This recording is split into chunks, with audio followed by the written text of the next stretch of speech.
लोगों को लगता है कि यहाँ के स्टूडेंट्स तो सारा दिन डफली पीटते होंगे या यहाँ के स्टूडेंट तो हर दिन प्रोटेस्ट करते होंगे। डफली आती कहाँ से? आप अभी बैठिए, आपको 5 मिनट में सिखा देंगे डफली। कुल लोग पूछेंगे आप 200 रुपये फीस नहीं वो कर पा रहे हो और ये बात रहे हो।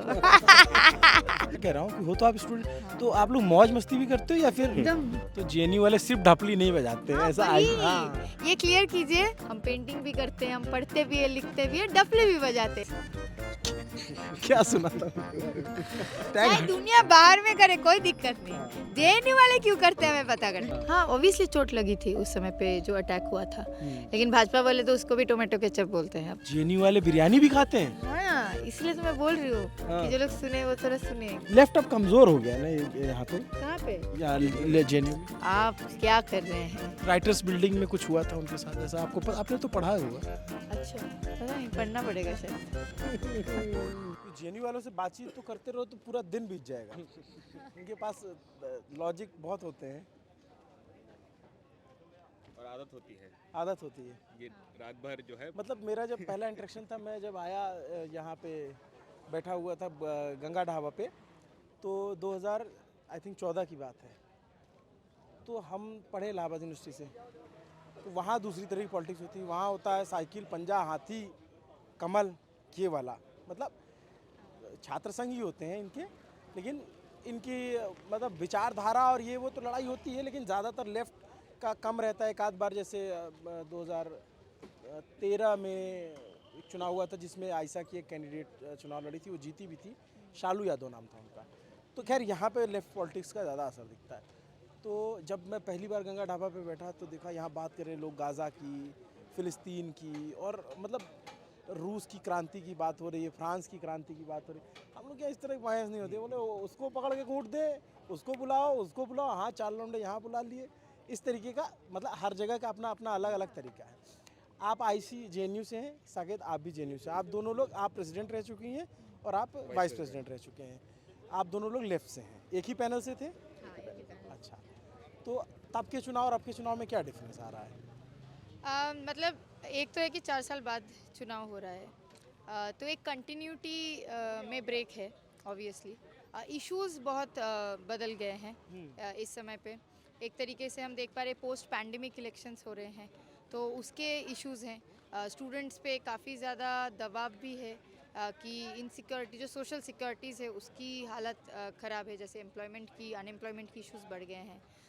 घर चलाने का जो स्थिति है वो बहुत टफ सिचुएशन से गुजर रहे हैं। स्कॉलरशिप्स का एक बहुत बड़ा मुद्दा है।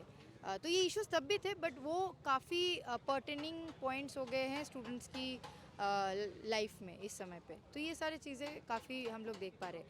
विमेन सेफ्टी एक बहुत बड़ा इशू है इस समय पे जेएनयू कैंपस में। मतलब 2019 में जब हम लोग चुनाव लड़ रहे थे, 2017 में जीएस कैश डिसमेंटल हुआ था, उस समय पे भी जीएस कैश के कुछ रिप्रेजेंटेटिव्स थे, लेकिन ना सेंसिटाइजेशन होने के कारण पिछले 4 साल में लगातार कैंपस बंद था 2 साल के लिए। तो ये सारे पर्टिनेंट इश्यूज हुए हैं। तो जैसे आप बता रही थी एम्प्लॉयमेंट का इशू, तो जेएनयू के इलेक्शन से एम्प्लॉयमेंट का क्या है? आप यहाँ से कैसे एड्रेस करोगे उसको? एड्रेस करते हैं इन द सेंस से यहाँ पे बहुत ज़्यादा रिसर्च इंस्टीट्यूट है, पीएचडी करते हैं स्टूडेंट्स, और पीएचडी करने के बाद जब वो लोग बाहर एक रास्ता देख रहे हैं, एक होप देख रहे हैं कि पीएचडी करने के बाद करेंगे क्या, तो उसमें हम लोग बार बार देख पा रहे हैं कि उस तरीके का एम्प्लॉयमेंट अपॉर्चुनिटीज़ नहीं मिल पा रहा है। जो रिक्रूटमेंट अभी जेएनयू में मैं कह रहा हूँ ठीक बात है, लेकिन जो स्टूडेंट यूनियन इसमें क्या योगदान दे सकता है? स्टूडेंट यूनियन का बहुत इंपॉर्टेंट रोल रहता है कि वो आवाज़ सिर्फ कैंपस के अंदर की इश्यूज़ पे नहीं, बाहर भी जो पॉलिसी लेवल इश्यूज़ हो रहा है जो हमें इम्पैक्ट कर सकता है उस पर भी आवाज़ रखे। लेकिन जनरली ये सोचा जाता है ना कि कैंपस में पॉलिटिक्स हो रही है तो कैंपस की ही बातें किया जाए, लेकिन हम बोल रहे हैं कि ये कैंपस में तो हम लोग है कि हम लोग 280 रुपये में पढ़ पा रहे हैं, लेकिन कैंपस के बाहर जब जाते फिर हमारी लाइफस्टाइल कैसे होगी। अगर हम पीएचडी कर रहे हैं उसके बाद बाहर जाके हमारे पास क्या ऑप्शंस बचते हैं, उस पर भी बातें होनी चाहिए। तो अभी आप यहाँ पे पीएचडी कर रही हो, किस सब्जेक्ट से? मेरा सब्जेक्ट है इंटरनेशनल स्टडीज़ में, मैं अपना पीएचडी कर रही हूँ। तो इसके बाद का क्या प्लान है आपके? मेरा प्लान है पहले तो पीएचडी अभी ख़त्म करना, और एकेडमिक्स के साथ साथ पॉलिटिक्स में भी इंटरेस्ट है। और आप रहने वाली कहाँ की हो? मैं वैसे दुर्गापुर बंगाल की रहने वाली हूँ। तो ये बताइए कि जेएनयू से बाहर निकल के बंगाल जाते जाते लेफ्ट सैचुरेट क्यों हो जाता है? नहीं मतलब देखिए लेफ्ट की पॉलिटिक्स को हम सिर्फ इलेक्टोरली, मतलब आप जो क्वेश्चन कर रहे हैं वो मैं समझ रही हूँ कि इलेक्टोरल नज़रिए से हैं। और बिकॉज जेएनयू में हम जीतते हैं तो वो एक कॉन्टेक्स्ट बनता है कि आप इलेक्टोरली उधर वो नहीं है। बट अगर हम लेफ्ट को देखें एज ऑर्गेनाइजेशंस जो है या लेफ्ट की मूवमेंट्स मुझे लगता है कि काफ़ी ज़्यादा कॉन्क्रीट रहे हैं। आप फार्मर्स प्रोटेस्ट देख लीजिए, वहाँ पे जो लेफ्ट मार्च फार्मर्स ऑर्गेनाइजेशन का रोल रहा है, किसान यूनियन का रोल रहा है, काफ़ी उम्दा रहा है। और अभी भी बंगाल के अंदर भी अगर हम लोग देख पा रहे हैं, संदेश खाली में जिस तरीके से महिलाओं के ऊपर वहाँ पे अत्याचार हो रहा है, वहाँ पे लेफ्ट का जो रोल है, या सोशल मूवमेंट्स में जो लेफ्ट का रोल है वो है। इलेक्टोरल एक अलग चीज़ होती है और लेफ्ट की रोल हर दिन संदेश society- खाली में भी ज्यादा रोल तो बीजेपी का समझ में आता है। बीजेपी बहुत ये दिक्कत है ना ज्यादा कि अपोज मीडिया कर रही क्या दिखा रहा है, ये भी एक दिक्कत है कि मीडिया किस है। चीज़ को देखिए यही highlight मीडिया है कि करेगा। आपके पास भी आ रहा नहीं, है। मैं इसीलिए बोल रही हूँ, और इसी मीडिया में मैं फेथ रख के ही बोल रही हूँ कि वो मीडिया उस चीज़ को भी दिखाए कि हमारी जब लेफ्ट की लीडरशिप वहाँ पे अरेस्ट हो रहे हैं, इतने दिन से जेल जा रहे हैं।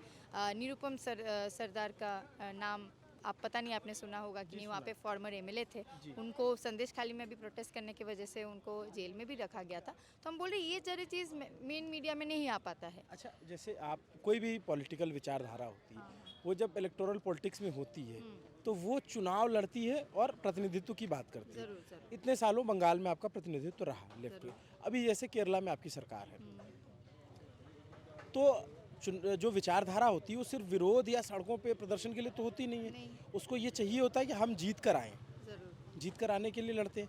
तो ऐसा क्या हो रहा है कि लेफ्ट की जो विचारधारा है वो लोगों से दूर हो रही है, आम लोग जो है उससे अपने आप को कट ऑफ फील कर रहे हैं।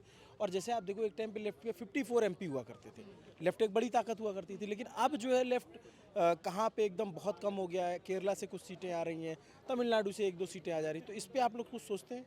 ज़रूर सोचते हैं। ऑब्वियसली एनालाइज करना एक बहुत बड़ा इंपॉर्टेंट पार्ट है, और समाज को एनालाइज करना तो हमारा काम है कि क्या एनालिसिस है कि जनता क्या चाह रहे हैं, उनके नीड्स, मटेरियल नीड्स इस समय पे क्या है।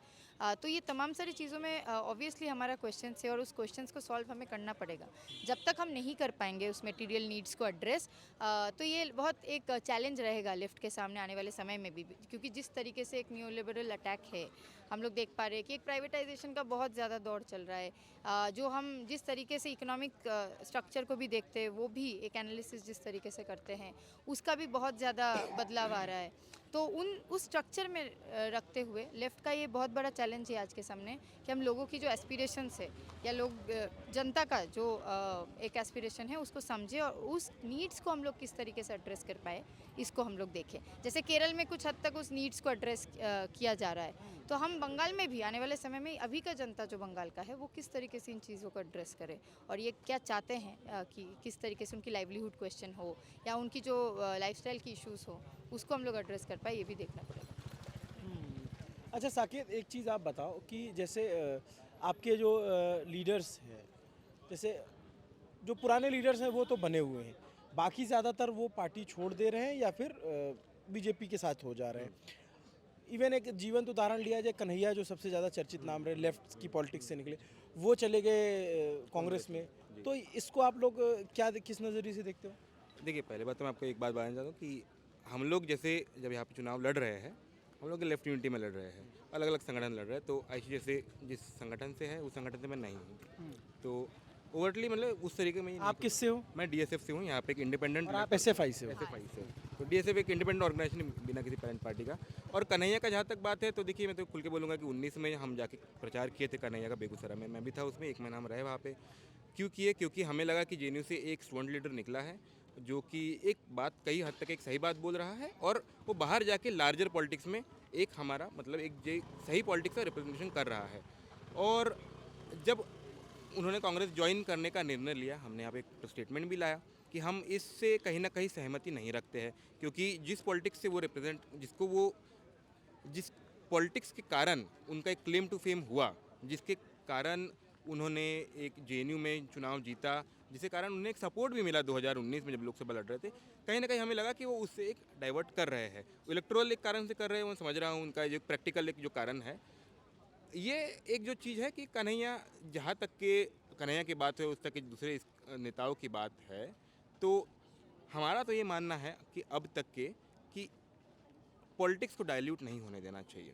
आपका जो एक पॉलिटिक्स है, कोर पॉलिटिक्स, उसको डाइल्यूट नहीं होने देना चाहिए। अगर आप जेएनयू में लेफ्ट कर रहे थे, जेएनयू में आप अगर कांग्रेस के खिलाफ आप बात रख रहे थे, उस कांग्रेस ने बहुत सारी चीज़ें की है इस देश में जिसको हम खुल के क्रिटिक करते हैं, ऐसा नहीं है, तो उसको आप डाइल्यूट ना होने दें, एक बात। और दूसरी बात, जैसे आपने कहा है कुछ लोग बीजेपी ज्वाइन कर रहे हैं, ये तो अपने आप में एक बहुत बड़ा विश्वासघात है अगर आप जिस पॉलिटिक्स के लिए कर रहे हो। क्योंकि देखिए आज के समय में इस देश में सबसे बड़ा, अगर इस देश के लोकतंत्र के लिए, इस देश में धर्मनिरपेक्षता के लिए और इस देश में जो एक समाजवाद के लिए जो हमारे कॉन्स्टिट्यूशन में इंस्ट्राइंड है, उसके लिए सबसे बड़ा खतरा अगर कोई हो, आरएसएस और बीजेपी है। तो अगर आप उसके साथ जाके मिल रहे हैं तो इससे बड़ा विश्वासघात आपके विचारधारा के साथ और आपके अपने लेगेसी के साथ और कुछ नहीं हो सकता। ये ऐसे आपके आरोप हैं। खैर, बीजेपी की जो विचारधारा आप देख रहे हो कि पिछले कुछ सालों में कितनी ज़्यादा फ्लरिश हुई। अच्छा, एक बात मैं जानना चाहता हूँ, हम लोग खड़े होकर क्यों बात करें? जेएनयू में बैठने की जगह होगी ना, वहाँ पे हम बैठ तो सकते हैं चल के उधर बात करते हैं।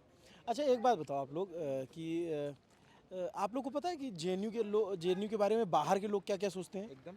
क्या सोचते हैं? देखिए, मैं 2016 में यहाँ पे स्टूडेंट था, जब ये पूरा एक जो कन्हैया का जो भी एक जो इंसिडेंट यहाँ पे हुआ, जिसके बाद एक बहुत कंसर्टेड और बहुत ही ऑर्गेनाइज तरीके से जेएनयू का बदनामी किया गया। तभी भी हमने देखा गेट पे रोज जो है लोग आके डंडा लेके खड़े रहते थे कि हमें भाई यहाँ पे मारपीट करना है, हमें यहाँ पे इन लोगों को मारना है, कौन है ये लोग। बाहर कई ऐसे इंस्टेंसेस आए कि स्टूडेंट्स को थ्रेटन किया गया जो जेएनयू का टी शर्ट या स्वेटर पहने हुए थे। कई ऐसे, एक तो ये भी हुआ। वहाँ चलेंगे बैठने? हाँ हाँ, चलिए चलिए। कुछ ऐसा भी हुआ, कुछ अच्छा, कलाकार आराम से देखना, पैर ना घूमे। कुछ कलाकार थे जो झोला और जो है जो कुर्ता पहने हुए थे, उन्हें जेएनयू का स्टूडेंट समझ के पीटा गया। तो एक बाहर में एक समझ बनाया गया है, ये बना नहीं है, ऐसा नहीं है कि कुछ। अक्षय, थोड़ा आराम से, यहाँ जेएनयू की राह बड़ी पथरीली सी है।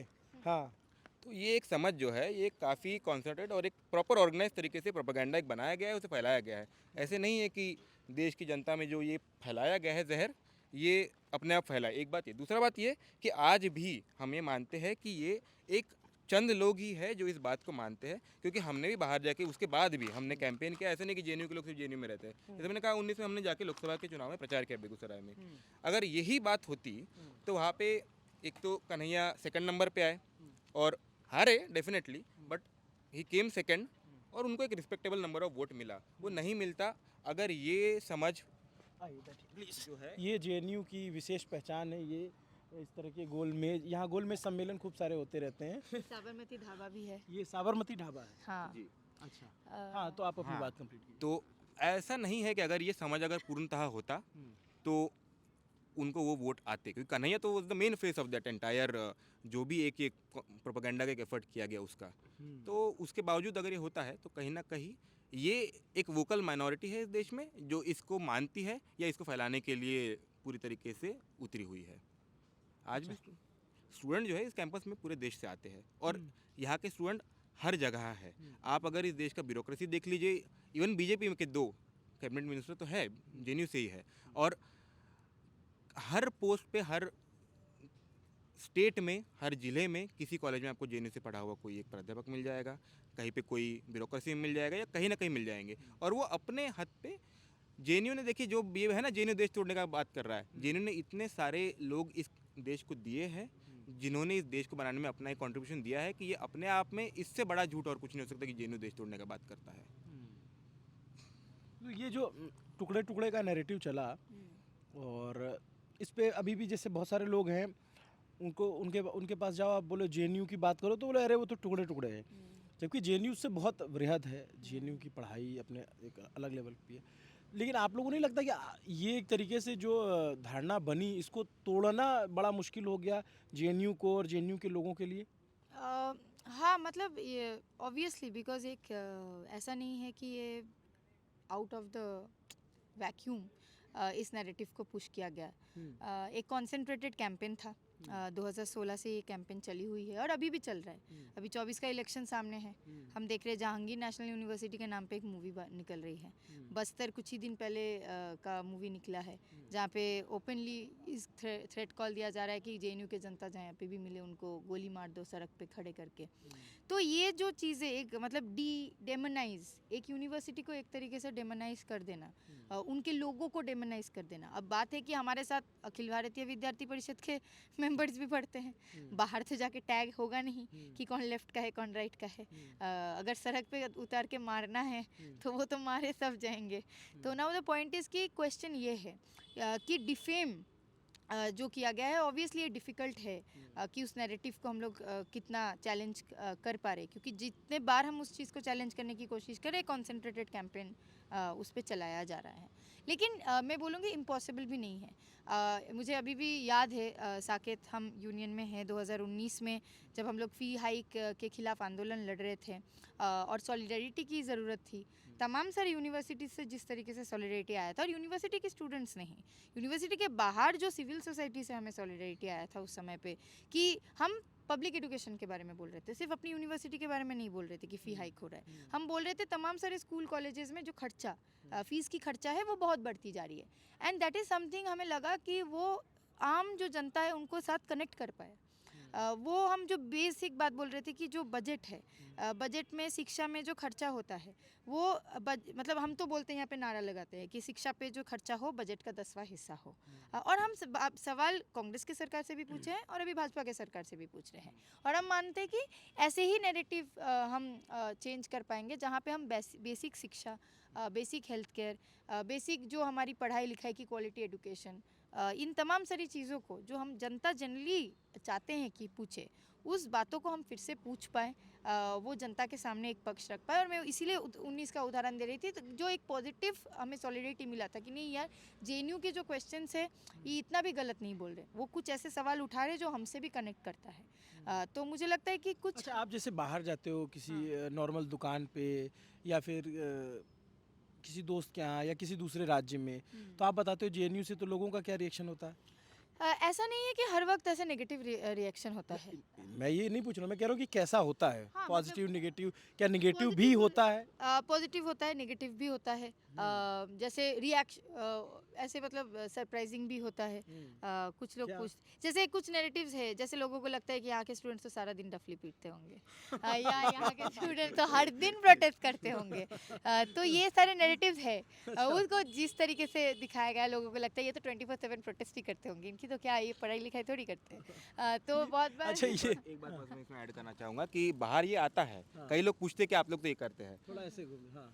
पर उसमें जो होता है, जो मेरा एक्सपीरियंस रहा है कि आप 5 मिनट उनसे बात कीजिए, आप उनको जेएनयू के बारे में बताएंगे तो वो कहेंगे अच्छा ये तो बात गलत नहीं है, आप जो मुद्दे उठा रहे बात तो गलत नहीं है, और हम बताते हैं कि ये सब लोग हैं, हम पढ़ाई भी करते हैं, देखिए मेरा पीएचडी कंप्लीट हो गया है, तो लोग कहते हैं हाँ ये तो संवाद होना जरूरी है। अगर संवाद होता है, अगर उनके पास वो इन्फॉर्मेशन जाता है, एक दूसरा पक्ष जाता है, तो वो भी एक रेडीनेस है, इस देश का एक ट्रेडिशन रहा है संवाद अच्छा, और डायलॉग आयशी का। ये बताओ आप कि ये ढपली आती कहाँ से है, ये बताओ, थोड़ा ढपली के बारे में बताओ। ये आप बजा लेते हो ढपली? हाँ हाँ। हाँ बजा लेते कैसे सीखे आप?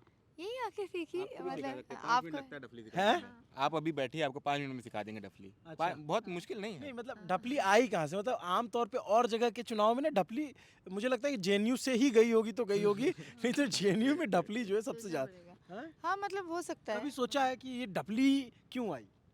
नहीं, ये सोचने वाली बात है एक्चुअली। हैं? नहीं मतलब हम लोग जब आए आती कहाँ से? आप लोग खरीदते हो जा करके? हाँ, कहाँ से खरीदते खरीदते हो?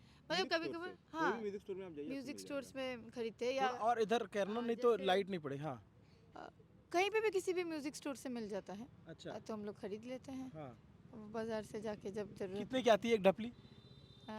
400-500 डिपेंड करता है साइज कैसा है, अगर बड़ा साइज का ले रहे तो 500-600। और वो नारा लगाना भी यहीं सीखा या पहले से सीखा? नहीं अभी मैं 500-600 बोल रही हूँ, अब लोग पूछेंगे आप 200 रुपये फीस नहीं वो कर पा रहे हो, और 500 ये बात रहे हो।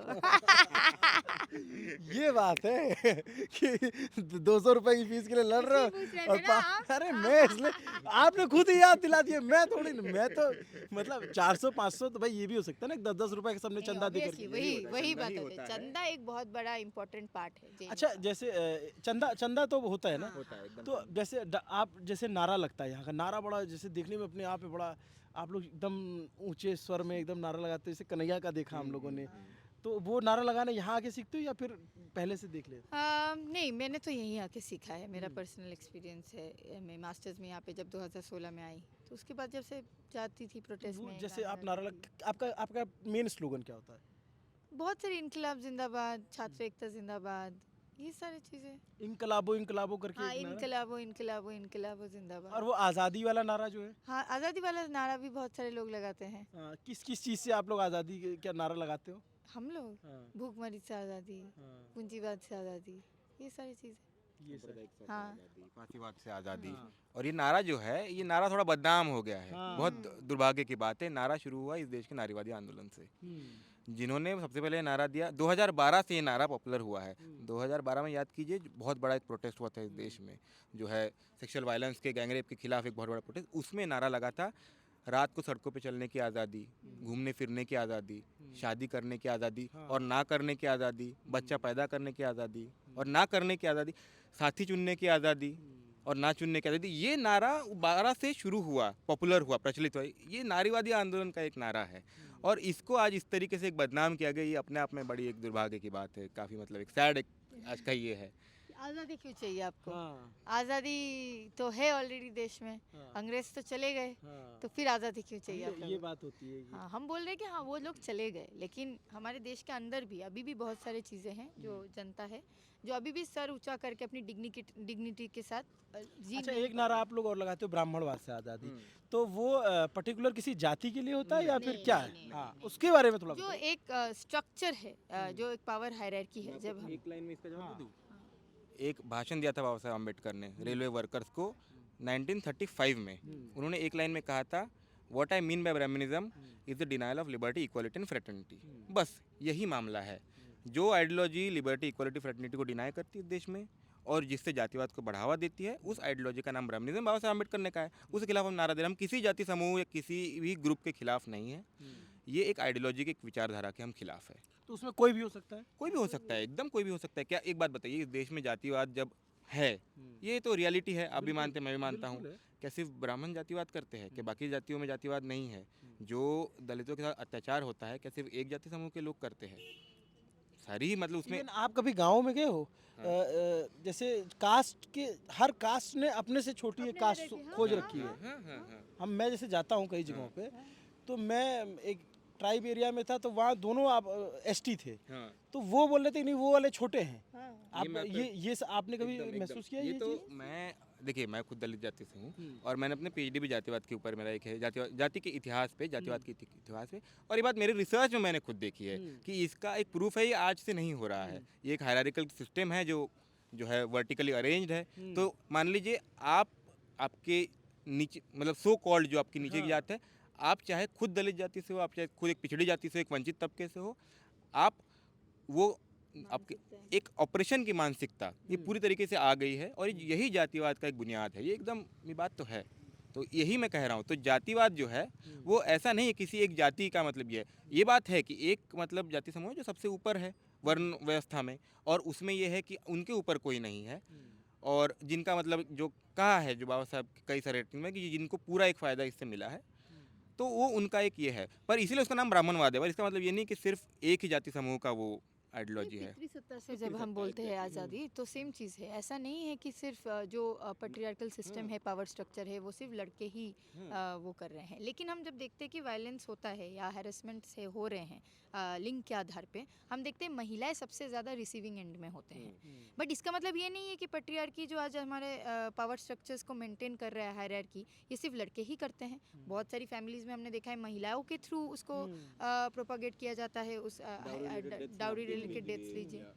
एग्जैक्टली। तो हम बोल रहे हैं ये जो विचारधारा है, ये जो आइडियोलॉजी है, दैट कि आप पावर को यूज़ करके किसी का ऑपरेशन करोगे based on any caste, creed, gender, हम इसके विरोध में बात। अच्छा, आप लोग बहुत सारे सीरियस इशू पे बात करते हो, लेकिन हो तो आप स्टूडेंट ही, तो आप लोग, इश्यूज पे बात करते हैं एकदम। मैं कह रहा हूँ कि हो तो आप स्टूडेंट, हाँ। तो आप लोग मौज मस्ती भी करते हो या फिर एकदम। हाँ, क्या करते हो अरे आप उसमें? साबरमती धावा पे बैठे हैं, गलत टाइम पे बैठे हैं, आपको शाम को बैठना चाहिए नहीं, था। नहीं, आप जो है कुछ दिन रुक जाइए। 25 तारीख को होली है, आप होली में जेएनयू आइए। अच्छा। जेएनयू की होली आप देख लीजिए एक बार क्या होता है।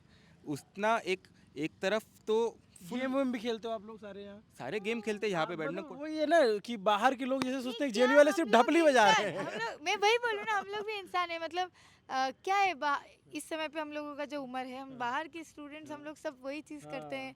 हम लोग जो साकेत जिस हॉस्टल में रहता था ब्रह्मपुत्रा में, नीचे कैरम वगैरह खेलते हैं स्टूडेंट्स। फिर हमारी हाँ गेम बैडमिंटन के स्पेस इधर ही है, आप देख पा रहे हैं, खेलते हैं। तो जेएनयू वाले सिर्फ ढपली नहीं बजाते हैं, हाँ, ऐसा वही, हाँ ये क्लियर कीजिए। हाँ। और मैं एकदम थोड़ा कैमरा नीचे कर, हाँ। इसके थ्रू मैं बोलना चाहूँगी, हाँ। हम लोग बहुत सारी चीज़ें करते हैं। हम गाना भी गाते हैं, हाँ। कोई डांस में शौक रखते हैं तो वो भी करते हैं, हाँ। हम पेंटिंग भी करते हैं, हम पढ़ते भी है, लिखते भी है, डफली भी बजाते हैं, लेकिन सारा टाइम डफली नहीं बजाते। मैं बाहर मुझे कोई मिला तो बोले कि भैया आप जानते हैं यहाँ जेएनयू में जो है छात्र छात्राओं ज़्यादा ढपली है। हमने कहा यार ये बहुत ज़्यादा ढपली है नहीं, क्या अब जी? मुझे लगता है इसके बाद हो होना जाएगा, चाहिए ना, लोगों में थोड़ा सा आएगा क्लियर हो कि जाएगा। क्लियर हो जाएगा। आपका बहुत व्यूअरशिप है, मैं आशा करती हूँ कि वो नहीं, नहीं, देखें। ठीक बात है। और जेएनयू में क्या होता है? जेएनयू क्यों लोगों को आना चाहिए जेएनयू? जेएनयू क्यों लोगों को आना चाहिए, अच्छा सवाल है। तो पहली बात तो ये है कि आप जेएनयू अगर कोई भी छात्र यहाँ पे आ रहा है, आप एक सस्ती शिक्षा यहाँ पे पा सकते हैं और एक एक्सेसिबल एक कैंपस है, एक्सेसिबली मतलब इकोनॉमिकली सोशली एक्सेसिबल कैंपस है फर्स्टली।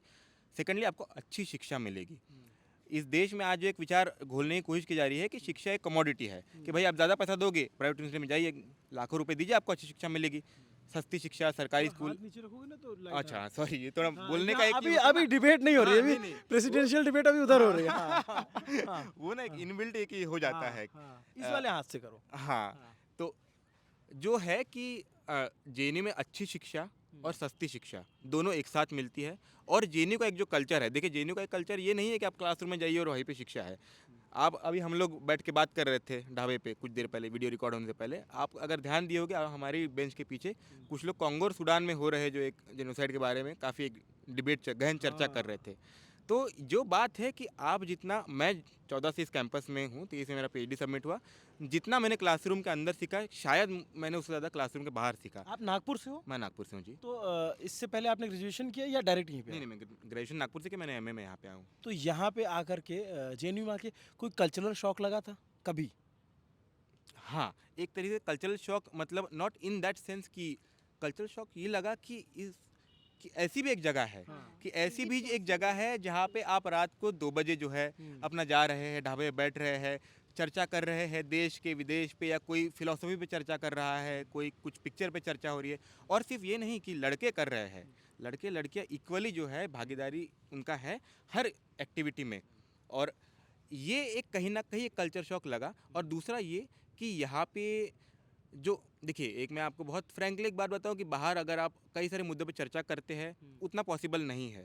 चाहे जैसे जिस तरीके से हम खुल कांगो सूडान के बारे में जो बाहर के आदमी को कम ही पता होगा ना, वो बहुत कम से भी छोड़ दीजिए, वो तो बहुत दूर का बात है। इस देश के मुद्दों के बारे में आप चर्चा नहीं कर सकते हैं। कहीं ना कहीं जातिवाद के बारे में आप बाहर खुल के चर्चा नहीं कर सकते। और यहाँ पे आके मैंने देखा कि हाँ, कई लोग जगहों पे आप कर भी सकते हो, ऐसा भी नहीं कर सकते। पर मैं बोल रहा हूँ कि कई जगह पे नहीं भी कर सकते हैं आप, और इतना खुल के नहीं कर सकते हैं। तो ये एक लगा कि नहीं, एक जगह है। और इसलिए 2016 में जब ये पूरा एक जो चीज़ हुआ, जो जेएनयू को बदनाम करने की कोशिश, तब कई सारे स्टूडेंट्स, मैं भी तब एक बहुत और एक्टिवली इन्वॉल्व हुआ, इसीलिए क्योंकि एक जगह है जहाँ पे ये पॉसिबल है, एक जगह है जहाँ पे एक एक्सपेरिमेंट के तौर पे इसे शुरू किया गया और एक एक्सपेरिमेंट सक्सेसफुली चल रहा है। क्या एक जो जगह ये है, क्या इसे भी हम बचाएंगे? नहीं। क्या इस जगह का जो एक आइडिया है, हमारा तो मानना है ऐसे और विश्वविद्यालय खुलने चाहिए जहाँ पे सस्ती शिक्षा हो, एक ऐसा कल्चर हो। क्यों एक जेएनयू हो, हर स्टेट में खुले, सारे लोगों यहाँ बहुत सारे लोग जेएनयू बंद कराने की मुहिम चला रखे हैं, आप कह रहे हैं। और सारा सबसे पहले कब हुआ? 2002 में जब गुजरात में दंगे हुए तो जेएनयू ने एक फैक्ट फाइंडिंग टीम भेजा था वहाँ पे। तब 5 जने में एडिटोरियल में कहा गया कि जेएनयू जो है इंटरनेशनल लोग रहते हैं, ये लोग वहाँ पे जाके जो फैक्ट फाइंडिंग कर रहा है, ये लोग इस तरीके की चीज़ कर रहा है, तो जेएनयू में बम मार के इसको उड़ा देना चाहिए। ये 2002 में 5 जने में लिखा और ये 2016 में जो है खुल के कैंपेन किया गया। तो ये एक तरीके के विचारधारा के, एक आरएसएस की विचारधारा का एक कॉन्सर्टेड एफर्ट पुराना पहले से रहा है। आज भी वही लोग कर, आज सत्ता में है तो उनके पास में रिसोर्स से कर रहे हैं। पर जो सत्ता में रहता है हमेशा हमेशा तक नहीं रहता है, कभी ना कभी तो उन्हें भी जाना है। और जेएनयू जो है, जेएनयू वही है जो पहले था और वही बचाने का लड़ाई है और वही रहेगा, ये मेरा उम्मीद है और ये मेरा भरोसा है। अच्छा आयशी, आप तो बंगाल से, दुर्गापुर से हो, आप कोलकाता के पास में। हाँ, कहाँ पे? 3 घंटा दूरी। 3 घंटा दूरी पे, हाँ। तो आपके लिए क्या था कल्चरल शॉक यहाँ पे आकर के? मतलब वेरी सेम। मैं जिस शहर से आती हूँ, आई थिंक सो, एक तो महिलाएं एजुकेशनल इंस्टीट्यूशंस में, हायर एजुकेशन में हार्डली, बहुत ज़्यादा नहीं एक्सेस कर पाते हैं। मतलब करते भी हैं तो उसके बाद एक रेस्ट्रिक्शन किसी ना किसी तरीके से होता है, indirectly if not directly. But उसके बाद मुझे जो लगा यहाँ पे, क्योंकि मैं ड्यू में पढ़ी हूँ, Saket has come from state university, मैं दिल्ली यूनिवर्सिटी में ऑलरेडी एनरोल्ड स्टूडेंट थी जब मैं 2016 में इधर आई थी। तो मेरे लिए तो ये था कि ड्यू का जो हमने पॉलिटिक्स देखा, डूसू में जो पॉलिटिक्स हमने देखा, जो पैसे उड़ाना, पैसे से वोटिंग होता है, लोगों को दारू पिलाना, पैसे देना, इसी से वोटिंग करवा देंगे, डोमिनोज के पिज़्ज़ा आ रहे हैं हॉस्टल्स में, डेयरी मिल्क के पेटियाँ आ रहे हैं, और इससे कोई इश्यूज़ पे बात नहीं है। 3 साल पीजीज़ में रहे, 10-10 हज़ार पीजीज़ के हर महीने का खर्चा। फर्स्ट डे मैं जब जेएनयू आई, मैं देख रही हूँ पीएचडी के स्टूडेंट्स हमारे हॉस्टल के लिए लड़ रहे थे। मैंने बोला भाई ये क्या कैंपस है, जिनको कैंपस में हॉस्टल मिल गया वो हमारे लिए लड़ रहे हैं, क्यों? मैंने तो इतना देखा नहीं कि केयरिंग, पहले तो डाउट होने लग गई कि क्यों कर रहे हैं भाई, मेरे लिए किसी ने मेरे मम्मी पापा छोड़ के किसी ने केयर ही नहीं किया, ये मेरी बेटी कैसी है, ये कौन से लोग हैं। And then it was like कि भाई ऐसे भी लोग हैं, ऐसे भी अंडरस्टैंडिंग है कि सिर्फ अपना ना देखे, दूसरों का भी सोचे, and that is what made JNU special to me. अच्छा, जैसे बहुत सारे लोग ये कहते हैं कि यहाँ पे तो जो है, जैसे आपने बोला वहाँ पे शराब और इस सब की बात है, यहाँ के लिए भी बहुत सारे लोग आरोप लगाते हैं। एक बड़े चर्चित विधायक हुए थे ज्ञानदेव आहूजा, उनका नाम सुना आपने? क्या सुना था उनके बारे में? मैं बोल रही हूँ ना, इधर सिर्फ डफली का बदनामी नहीं है हमारा, सब कुछ का। हाँ। मतलब एक सोसाइटी में, समाज में ऐसा लाइन नहीं होता है कि ए पॉइंट्स बी पॉइंट्स, कि इधर हो तो तुम अच्छे हो, इधर नहीं हो तो ये नहीं हो। इधर में जितना भी है सब टैग हम पे है, सब है, सारा। सारा हाँ। और ये टैग चाहे दुनिया बाहर में करे कोई दिक्कत नहीं, जेएनयू वाले क्यों करते हैं हमें पता करना है। जेएनयू वालों के लिए कहते हैं ये टैक्स पेयर के पैसे पे कर रहे हैं, इस तरीके से कहते हैं। पर टैक्स तो हम भी पे करते हैं ना, हाँ, कौन सा हम टैक्स नहीं पे करते हैं? हाँ। हम ब्रश खरीद रहे उसमें इनडायरेक्ट टैक्स दे रहे, पेस्ट ले रहे उसमें इनडायरेक्ट टैक्स दे रहे। ये बात जेएनयू कन्वे करने में क्यों चूक गया? एक बात नहीं, आप मुझे चूक। बताइए हाँ। कि टैक्स पेयर का पैसा जो है पब्लिक यूनिवर्सिटी पे खर्च नहीं होगा तो किस चीज़ पे खर्च होगा? किसी के सूट पे, प्राइवेट जेट पे, है कि नहीं, या एडवर्टीजमेंट पे?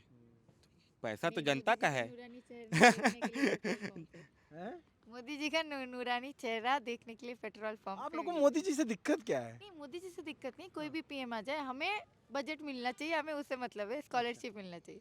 मोदी जी आए, मोदी जी ना आए, हमें कोई मतलब नहीं, हमें मतलब है कि हमारी महीने में स्कॉलरशिप आए ठीक से।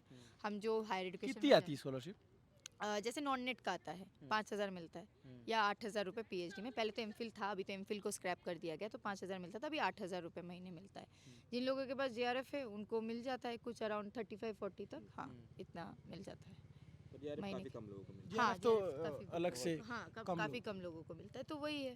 तो आयशी, आपसे से बात करने में लग रहा है कि आप एकदम जैसे नॉर्मल सी चुलबुली सी लड़की, पढ़ने लिखने वाली, और वो जो है, जब आपको पहली बार देखा था तो एकदम आप जो एकदम आपका सिर फटा हुआ, पट्टी बांधे हुए, और एकदम से लग रहा था कि ये लड़की एकदम हर बात पे लड़ी जाएगी, क्या इसी की चोट क्यों लगी, क्या ये जाके लड़ाई कर रही थी, क्या हुआ था?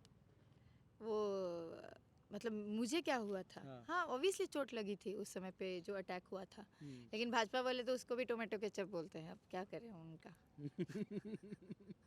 तो आप काउंटर आप नहीं कर पाते क्या? नहीं मतलब काउंटर करने की जरूरत नहीं है, मुझे लगता है कि ये लड़ाई हम लोग इस टोमेटो केचप नहीं था ना? ऑफ कोर्स नहीं था, अभी भी निशान है। नहीं, वो तो है। तो हाँ वो बात नहीं है, मतलब आप कितना डिफेंसिव, आईटी सेल के साथ आप डिफेंस तो जब आपको चोट लगी थी, कहाँ पे हुआ था ये? ये एग्जैक्टली यहाँ पे पीछे हम जहाँ बैठे हैं, हम जहाँ बात कर रहे थे, जहाँ पे आप बैठ के खाना खा रहे थे, वहीं पे। वहीं पे हुआ था इंसिडेंट। आपको कुछ रॉड लगा था या? हाँ रॉड थे उनके पास, और उस समय पे फी हाई के खिलाफ काफ़ी ज़्यादा। तो आप लोगों ने एफआईआर कराई थी उस वक्त? हाँ एकदम एफआईआर हुआ था, स्पेशल इंक्वायरी टीम बैठी थी पुलिस के, स्पेशल ब्रांच की, दिल्ली पुलिस का पूरा, बट उस पर कोई भी कार्रवाई अभी तक नहीं हुआ है। जेएनयू के केस में ना दिल्ली पुलिस बड़ा थोड़ा सा वो हो जाती, कन्हैया वाले मामले में भी कोई कार्रवाई नहीं हो पाई है, और इस वाले में भी नहीं हो पाई। कुछ तो है, जेएनयू का प्रताप कुछ तो अलग है। पहले आप ये सोचिए ना कि 5 जनवरी को हुआ क्या था, 200-250 लोग जो है डंडा लाठी लेके आते हैं। कैसे आ गए यहाँ? तो हम आते हैं तो हमें चेक करते हैं गार्ड जो है। तो सवाल है कि कैसे आए, कौन उनको अंदर आने दिया? The nation wants to know हाँ? that why on selected dates is certain people allowed and not others. देखिए एक जो बात है ना, एक जो चीज़ होता है कि दिल्ली पुलिस बहुत एक नाकामयाब है, या उनको पता नहीं, दिल्ली पुलिस मुझे लग रहा है बहुत एफिशिएंट है, उन्हें पता रहता है, या चाहे जेएनयू का सिक्योरिटी वो भी काफ़ी एफिशिएंट है, ऐसा बात नहीं है। जब उनको जो कोई चीज़ अगर रोकने की मंशा हो तो रोक देंगे। जेएनयू के अंदर लोग आए और आए ही आए नहीं, जेएनयू के अंदर लाइट बंद कर दी गई 3 घंटे के लिए, तो ऐसा नहीं है कि लोग कोई आते हैं और ये सब होता है। कोई तो है ऊपर जो कहता है कि भाई है 3 घंटे, कर लो जो करना है, मौका है, विंडो है। तो उस वक्त मैं तो था नहीं, तो मैं इसको आपके आरोपों की शक्ल में ही लूँगा। हाँ ठीक है। हाँ, ऑब्वियस ही बात है। मैं कैसे इसको कह सकता हूँ कि ऐसा हुआ था, मैं मौके पे नहीं था, तो मैं आपका आरोप है ऐसा मैं बेचारे मीडिया वाले जो थे उस दिन पीट भी रहे थे, वो भी नहीं बोल पाए। अच्छा, हाँ, अनफॉर्चुनेटली। ये बात है। मीडिया फ्रेटर्निटी अच्छा, खाना वाना कैसा है जेएनयू का? खाना अच्छा है। मैं तो कोयना हॉस्टल में रहती हूँ, तो मेरे वहाँ पे तो खाना अच्छा है। ब्रह्मपुत्र में भी खाना अच्छा ही है। अच्छा है, बिरयानी मिलता है वेंसडे को, किसी जगह संडे को। अब जेएनयू वाले बिरयानी भी खाते हैं? हाँ, इसलिए तो मैं बोल रही हूँ हाँ। कि जो लोग सुने वो थोड़ा सुने कि बिरयानी खाते हैं हम लोग। हाँ, फिर स्पेशल डिनर होता है महीने में एक बार। हाँ। सब कुछ मिलता है जैसे वहाँ पे, काफ़ी अच्छा होता है। और विवाद है। क्या? एक जो विवाद हुआ था अभी 2021 था, 22 था। हाँ। 22 में एक हॉस्टल है, कावेरी हॉस्टल, वहाँ पे बन रहा था नॉनवेज जो बनता है। जेएनयू में पहले से ये रवायत रही है कि नॉनवेज भी बनता है और वेज भी बनता है। जिनको वेज खाना है वेज खाए, जिनको नॉनवेज खाना है नॉनवेज खाए। उस समय एक संगठन है जो हमेशा मार करता है, एबीपी, वो आके बोले कि नहीं नॉनवेज नहीं बनेगा आज के दिन, आज जो है रामनवमी का दिन है। तो यही एक जेएनयू में रहा है कि देखिए दोनों सब बनता है। और रामनवमी वाले दिन मत बने, अगर मान लीजिए। देखिए एक ये रहा है ना, जिसका चॉइस है वो खाए। मैं आपको बताती हूँ, मेरे हॉस्टल में हो, मतलब सबके हॉस्टल में होता है जो लोग फास्टिंग रखते हैं, जैसे नवरात्रि में। अब बंगाल में तो एकदम नॉनवेज चलता है, हाँ, दुर्गा पूजा में। अरे। अब इधर एक कल्चर है सही में कि नवरात्रि में वो लोग मतलब फास्ट देखिए, हिंदुइज्म में भी एक अलग बहुत सारे सेक्ट हैं। एंड इट्स आप जैसे मिथिला में जाएंगे तो वहाँ पे बहुत सारे लोग मांस खाते हैं। बंगाल में तो आप दुर्गा पूजा जाएंगे, पंडाल के बाहर निकलेंगे और चिकन मटन मिलता रहेगा। लेकिन ये जो आपके उत्तर भारत का बहुत बड़ा देयर इज नो इश्यूज। मतलब जहाँ जैसे कल्चर है वो होना चाहिए, तो वो तो एक एक्सचेंज ऑफ कल्चर भी होता है। मुझे लगता है बहुत सारे लोगों के लिए वो भी कल्चरल शॉक होता है। मुझे पता है कि मेरे दोस्त वगैरह जो यहाँ पे मैं जब आई एमए में, और जब वो मुझे नवरात्रि के टाइम में नॉनवेज खाते हुए देखा, क्योंकि दुर्गा पूजा है, सीआर पार्क जाते हैं, तो वो तो ऐसे शॉक में थे। लेकिन जब वो जाने कि ऐसा भी एक कल्चरल पार्ट होता है, तो they didn't take it in a derogatory way. Neither उनका फास्टिंग रखना मुझे डेरोगेटरी लगता है, वो उसको छोटे से उसको as a part of culture it is. तो पॉइंट है कि हमारे हॉस्टल्स में जैसे फास्टिंग के लिए लोगों के लिए अलग खाना बनता है, जो फास्ट करते हैं उनके लिए शाम के लिए अलग खाना बनता है। लेकिन उनको कोई दिक्कत नहीं है कि उनकी फास्टिंग की खाना वो लेके चले जाते हैं, उसके बाद मेस में वेज भी बनता है, नॉन वेज भी बनता है, तो उसमें कोई भी दिक्कत नहीं है। लेकिन मैं बोल रही हूँ कि कुछ लोग ये ऐसे टेंशन्स बनाने की कोशिश कर रहे हैं कि आप क्या खाएंगे उसको इम्पोज किया जाएगा। अब आप बता दीजिए, आप डाउन साउथ जाएंगे वहाँ पे बहुत सारे लोग अलग खाते हैं, आप नॉर्थ ईस्ट जाएंगे वहाँ का खाना और बंगाल के खाना में खुद डिफरेंस है, मुझे पता है। आप नॉर्थ में आ जाएंगे, आप राजस्थान चले जाइए और गुजरात में खाने का आपको सेम चीज़ नहीं मिलेगा। आप दिल्ली आ जाइए और पंजाब चले जाइए, वहाँ पे खाने का सेम चीज़ नहीं मिलेगा।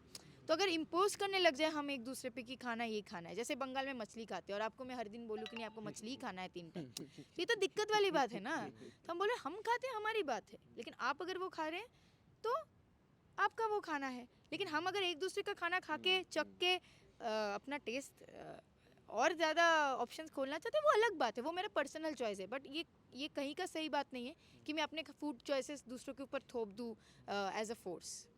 अच्छा, बहुत अब आप बात करते जाएंगे जेएनयू के बारे में। जेएनयू जो है वो ख़त्म ही नहीं होगा।